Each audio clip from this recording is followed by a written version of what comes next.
Kalau masalah limbah, jadi sudah dibangunlah untuk instalasi pengecekan itu. Cuma yang berwenang di situ kami nggak ikut campur tangan, itu sudah ada dinas terkait untuk masalah air. Assalamualaikum warahmatullahi wabarakatuh. Halo teman-teman, pernah gak sih teman-teman berpikir bagaimana ketika kehidupan kita tanpa air? Misalkan lahan pertanian tanpa adanya sumber air, atau ketika ada air, ketika banjir dan ketika hujan, tak ada yang menampung air tersebut. Nah, sebenarnya jawabannya ada pada lahan basah.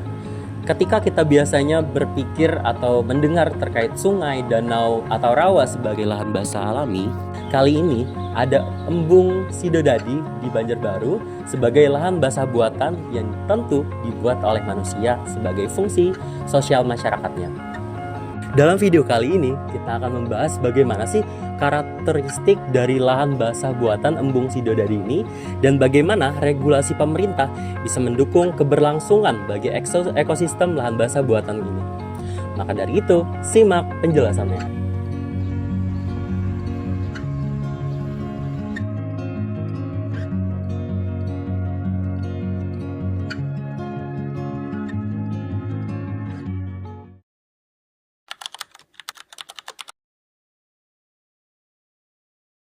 Secara sederhana, lahan basah adalah wilayah yang tergenang air secara alami, permanen maupun musiman, dan jadi habitat bagi tanaman serta hewan yang hidup di lingkungan lembab.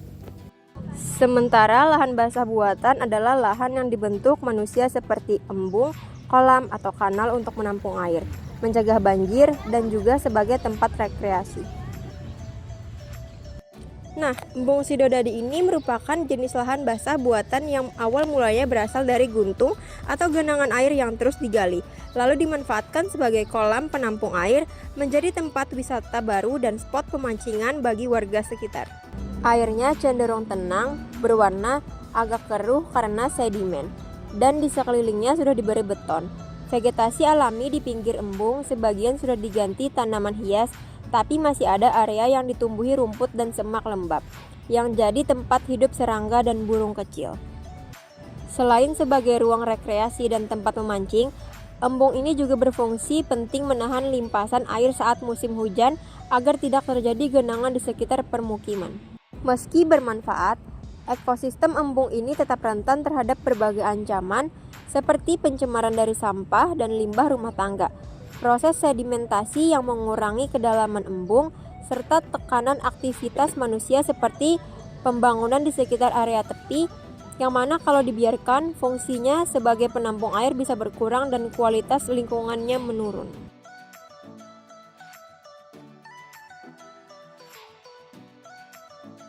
Kira-kira sejak kapan ya Pak ini embung ini dibangun? Kalau embung dibangun tuh sekitaran waktu kepimpinan Wali Kota Banjarbaru Bapak Najemi Adani. Jadi waktu beliau menjabat Wali Kota, disitulah proses embung itu dikerjakan dan sampai selesai. Dan tapi sebenarnya belum 100% selesai karena terkendala dana, jadi maunya itu bertahap. Cuma karena beliau ini satu periode mau ke periode kedua, beliaunya ada halangan yang selamanya, jadi program dari beliau nggak bisa terlanjut. Nah, sekarang kami sebagai ketua lingkungan, ketua RW dan sekaligus ketua Pokdawesnya Embung, jadi kami punya program. Ya, yang penting sesuai konteks master plan-nya awal, bagaimana kita nggak menghilangkan dari situ, cuma kami tetap membangun embung ini ke depannya lebih baik. Terus untuk tujuan awal dibangunnya ini untuk apa ya Pak? Yang paling utama nyata untuk mencegah kebanjiran, karena apa? Dengan adanya embung air bisa tertampung, jadi yang pasti untuk mencegah masalah banjir, untuk mengatasi kebanjiran di Banjarbaru. Dan keduanya dibangunnya embung memang ada proyek untuk wisata. Jadi istilahnya dua sisi yang berkaitan dan berkesinambungan. Bagaimana kondisi air di sekitar embung? Apakah pernah terjadi pencemaran sebelumnya? Alhamdulillah kalau masalah pencemaran dari segi kimia kayaknya belum pernah ada komplain, tapi kalau pencemaran masalah sampah memang karena ini aliran dari selokan-selokan kampung larinya ke sini, ya memang pencemarannya ya sampah-sampah model plastik-plastik ini, tapi kalau limbah kimia kayaknya belum pernah ada yang komplain. Menurut Pian sebagai ketua embung ini, apakah ada yang perlu diperbaiki? Kalau kami sebagai ketua lingkungan sekaligus pengurus embung, otomatis kami memang ya banyak PR-PR yang harus diperbaiki, termasuk bagaimana mengatasi masalah kebersihan ini, harus koneksitas sama LH, terus bagaimana ke depannya supaya sampah-sampah ini enggak selalu bermuara di sini. Jadi di sini tempatnya numpuk sampah dari atas. Jadi istilahnya dari hulu ke hilirnya ini berhentinya di sini. Ini tanggung jawab kami ini berat sekali gitu kalau masalah sampah.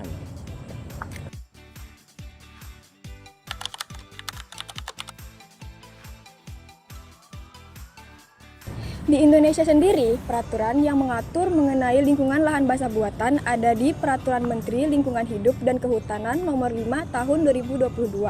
Di situ dijelaskan mengenai pengolahan air limbah dari pertambangan untuk lingkungan lahan basah buatan. Permen LHK tersebut merupakan peraturan turunan dari Peraturan Pemerintah Nomor 22 Tahun 2021 tentang penyelenggaraan perlindungan dan pengelolaan lingkungan hidup yang mencakup berbagai aspek pengendalian lingkungan termasuk perlindungan dan pengolahan mutu air serta pengendalian kerusakan lingkungan hidup. Selanjutnya, PP Nomor 22 Tahun 2021 merupakan turunan dari Undang-Undang Nomor 32 Tahun 2009 tentang perlindungan dan pengelolaan lingkungan hidup sebagai dasar hukum tertinggi dalam pengaturan lingkungan di Indonesia. Selain itu, pada tingkat daerah, ketentuan mengenai pengelolaan lahan basah diatur dalam Peraturan Daerah Provinsi Kalimantan Selatan Nomor 6 Tahun 2023 tentang RT/RW Provinsi Kalimantan Selatan.